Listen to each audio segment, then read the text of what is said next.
up, it's Cinema Shogun here, and the wait is finally over. The Halloween Ends trailer has dropped, and I'm here to share some of my thoughts on the trailer. Now, I don't really see the need to play the trailer in this video. You all have seen it 1,000 times. I've seen it 1,000 times. Sure, I could play it again and fake my reactions like, oh my god, this is insane! Like it's the first movie trailer I've ever watched in my life, but nah, I'm not going to do that. What I will do is show you some shots from the actual location of this trailer, or where this trailer takes place. You see every scene in this trailer, as far as I could tell, it all takes place on the same street. I was on that street a couple of months ago during filming. You can go back and watch. I even got a prop from the set of Halloween Ends. That was awesome. But yeah, this trailer goes to show what I have been trying to tell everyone for months now. For some reason, some people thought I was lying about being out there while they were filming Halloween Ends, but whatever. Literally every scene in this trailer takes place on the same street I showed you in a prior video. The trailer opens up. You see some people trick-or-treating. You see the line of like pumpkin lights on a house. It's just like I explained to you all. It was really simple.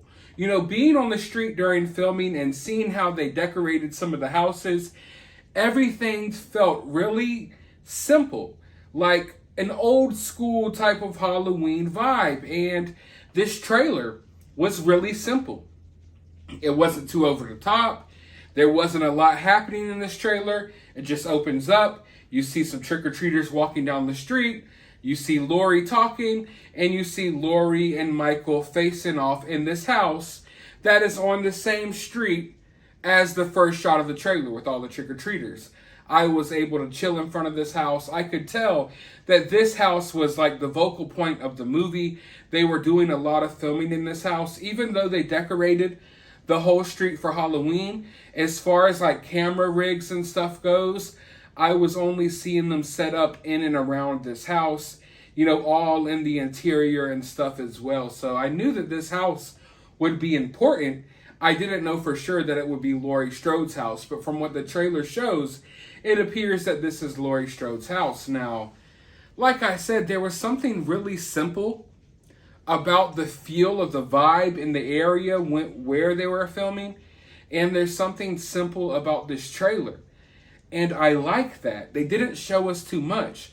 Halloween 2018 and Halloween Kills, they showed us entirely too much in the trailers, to the point that by the time I went and sat down in the movie theater, I knew when the kills were coming. You got to be really careful when it comes to slasher movies and trailers, because you ruin some of the kills, you ruin some of the suspense. And let's be honest, they haven't really done a good job at building the suspense in these last two Halloween movies. It's almost straight kill, and that's what I really liked about Michael. He didn't have to kill 40 people in his movies. He could kill 4 or 5 people, but you would have that build up and that suspense, you know, before the kill. And that's what I really liked about Halloween, and you didn't get it too much in Halloween or Halloween 2018 or Halloween Kills. Halloween Kills was just way too over the top for me, and this feels like they're dialing it back, which is what I wanted from this new trilogy. You know, Halloween 2018, it made you feel like, oh, they were going with a more grounded route, a more realistic route. There were some scenes in that movie that kind of took me out of it, like when he squashed the guy's head and stuff like that. But for the most part, it seemed more grounded. They were dealing with like real life things like PTSD and stuff. So it felt like a more serious vibe. And then you go into Halloween Kills and it just totally didn't match. The tone and the overall feel of Halloween Kills did not match with Halloween 2018. And it doesn't look like it's going to match with Halloween Ends. This looks like something totally different. But of course, we've only seen a few seconds, you know.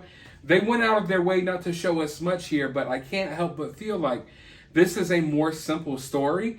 And Halloween Ends, in my opinion, it needs that. Like, go ahead and wrap up this chapter between Michael and Laurie. That should be the main focus. I don't see any need to set up a bunch of characters that they're never going to do anything with. If this is the end, of this trilogy and the end of this Michael, how we know him. I know they'll reboot Halloween or they'll do another movie in a few years. Cool. I look forward to that. But to end this story, I don't see the need for them to set up so many new characters and all of that. They should focus on Michael and Laurie, just like this trailer. It's clearly focusing on Michael and Laurie. But we know from the synopsis and we know from what they've been saying that this is supposed to be so different. You know, I have been getting extremely worried about this movie because they've been out there in the press saying, oh, this is going to be really different. They're making some really interesting choices here.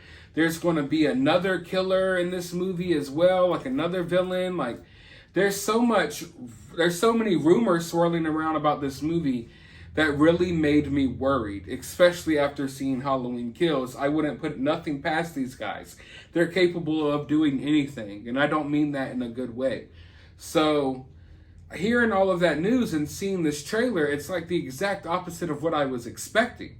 You know what I mean? But of course, like I said, we only see a few seconds here. Now, the synopsis talks about another person in the town that I believe kills their babysitter, and who knows what's going to come of that. I more so want to react to what I saw in the trailer as opposed to what we read in the synopsis. I should probably make a whole separate video for my theories on that. But from what we saw in the trailer, I'm happy. We didn't see much, and that's what I wanted. There's no need to oversaturate the market with all types of footage from Halloween Ends. I guarantee you, it's not going to make any extra people come to the theater. People are going to show up to this movie. Go ahead and promise them that this is the final showdown between Michael and Laurie, and you got, a box office success right there. You don't have to overdo it. When it comes to Halloween 2018, I felt like they felt as if they had to show so much to get people in theaters, but they didn't. And then when it comes to Halloween Kills, it was during a weird time, during all of the beer bug. People weren't going to theaters. They were going to release it on what was that? Peacock? Who even has Peacock? They were releasing the movie on streaming, and I felt like they went over the top once again, trying to get butts and seats, but they don't need that this year. I think that the recent success of, stuff like Top Gun, The Minions, Spider-Man, that shows you that people still want to go see movies. By the time this movie drops, people are going to be ready for a good slasher film. They don't need to go over the top with it. But everything I see here, I'm happy with. There's not too much to break down. There's not too much to dissect. Of course, we could be nitpicky. I see some people pointing out, oh, wait, Michael looks like he has all of his fingers here. We don't even know if that's Michael behind that mask. I hope it is, but, I don't put nothing past these guys. Expect the unexpected here. At the very least, I know that I'll be pleased with the film because I'm happy whenever I get to go sit down and watch a slasher movie. In today's day and age, seeing a slasher movie come to the big screen, seeing the Michael Myers mask, I'll be happy off of that alone. But as far as the story goes, I don't know. I think this is going to be tough on them. A lot of people didn't like Halloween Kills, and they have the task of trying to end this story between Michael and Laurie, and that's going to be tough. There's going to be people who are going to love the ending. There's going to be people who hate it. But I hope they did a good job. I hope they at least tried. I hope they didn't go too over the top. But like I said, and I'll keep saying it, and I'll say it again and again and again, being on the set while filming, or while they were filming, everything seemed really simple. Seeing this trailer, everything seems really simple. And I mean that in the best way possible. Because when it comes to Michael Myers, I feel like a lot of his charm is that you still feel like anyone could be Michael Myers. You still feel like someone like Michael Myers could exist in today's world. That this type of stuff could happen. When it comes to the other slashers, Chucky, I hate dolls, I'm scared of dolls. I don't necessarily believe this doll is going to come to life. Freddy, you don't necessarily believe this guy's going to wreak havoc in your dreams. Jason, you don't believe this kid is going to, drown and come back to life as a zombie killer. But Michael Myers has always been the story of the kid next door who went crazy. And that's where Michael Myers shines the most. That's why the original Halloween film will always be my favorite. And I like the other Halloween films as well. But once you try to go too overboard and too deep into explaining the mystery behind Michael and stuff like that, that's where you lose it. Because you don't want to know too much about Michael. But yet at the same time, you want to feel like this could happen. When I sit down for a Halloween movie, Michael Myers movie, I want to feel like, this is crazy, but hey, it could happen. And Halloween Kills definitely ruined that for me. So hopefully they bring things back around in this movie. But all in all, I'm excited. I want to know from you all. Are you excited? Was this everything you wanted to see? I know we didn't get to see much, but that's a good thing, right? At least in my opinion. Let me know your thoughts, though, down in the comments below. While you're down there, hit that thumbs up button, hit that subscribe button, ring that notification bell, and I'll talk to you all in the next video.